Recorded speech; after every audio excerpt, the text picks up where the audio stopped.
Alors, pourquoi la date du 11 novembre était retenue pour l'armistice? Eh bien, ce fut tout simplement un souhait des Allemands. Pour quelle raison? Parce que c'est tout simplement la fête de la Saint-Martin et que les Allemands étaient très attachés à cela, parce que le Saint-Martin, c'était un homme de paix.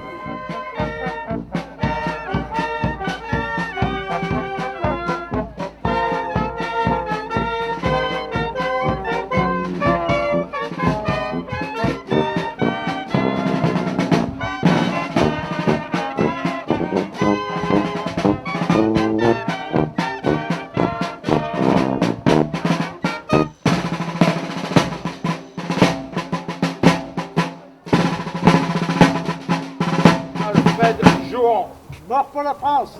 Isaïe Soubry, mort pour la France. Albert Nockelman, mort pour la France. Je fais partie des combattants de Saint-Folquin et porte drapeau depuis une vingtaine d'années à Saint-Folquin.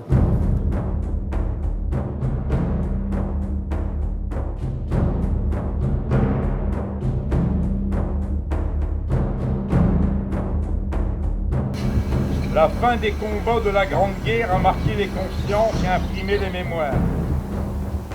Événement qui transcende le temps et franchit les générations. Nul besoin d'ajouter une année, un millésime. Ce jour, ce mois ont intégré depuis plus qu'un siècle de mémoire collective. À la 11e heure, du 11e jour, du 11e mois, après 4 interminables années de canon, la fureur s'est calmée. Le dernier mort, le dernier tir, la dernière détonation, depuis Compiègne, où l'armistice a été signé à l'aube.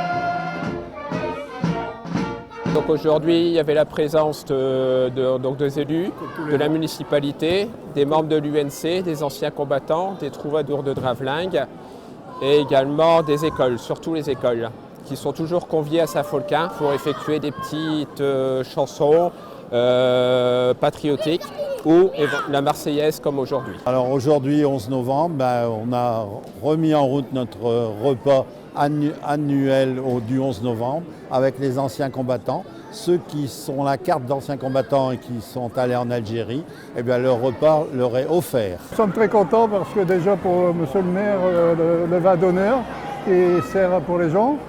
Et après nous faisons un repas annuel et pour tous les anciens combattants ainsi que les soldats de France.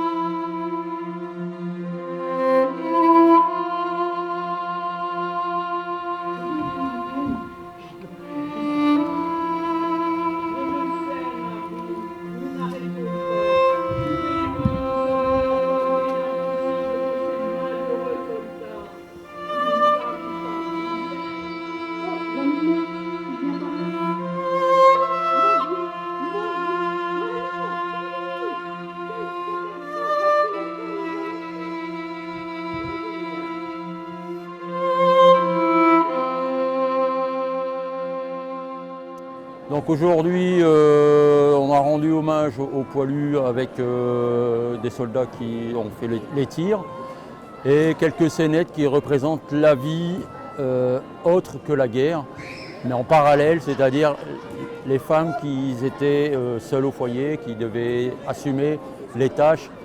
Et on avait d'autres scénettes, mais bon, on a un manque de temps, mais qui nous tenait à cœur parce que bon, il ne faut pas oublier ces jours-là, quoi. C'est un partenariat qui est indissociable avec la mairie et l'UNC. Vous savez que la mairie, elle a le rôle de porter le devoir de mémoire et chaque année, au 11 novembre, eh bien, les soldats de la Grande Guerre, il faut les honorer, hein, les poilus, il y a eu énormément de morts sur les champs de bataille divers et tout. On a l'obligation de conserver ce devoir de mémoire, de faire participer un peu tout le monde, de faire participer également aussi les enfants des deux écoles. On a pu remarquer aujourd'hui qu'ils étaient nombreux, hein, et puis qu'ils avaient bien appris la Marseillaise. Le devoir de mémoire est très important. Donc c'est très important aujourd'hui qu'il y ait des enfants qui sont présents sur ces cérémonies, à côté des anciens combattants, pour transmettre ce devoir. Ce sont des moments importants dans l'histoire de la France. D'ailleurs, je rappelle qu'au 8 mai, il y aura également aussi une grande manifestation pour l'inauguration du nouveau monument aux morts, Route des anciens combattants. Et là, je donne rendez-vous à tout le monde, toutes les personnes qui veulent y assister, hein, les enfants, les parents qui les accompagnent, les différentes associations et tout, l'ensemble des élus. Je leur donne rendez-vous le 8 mai dans le même cadre où on pourra mettre en valeur les anciens combattants de la guerre 1945 également. C'est formidable à Saint-Folquin.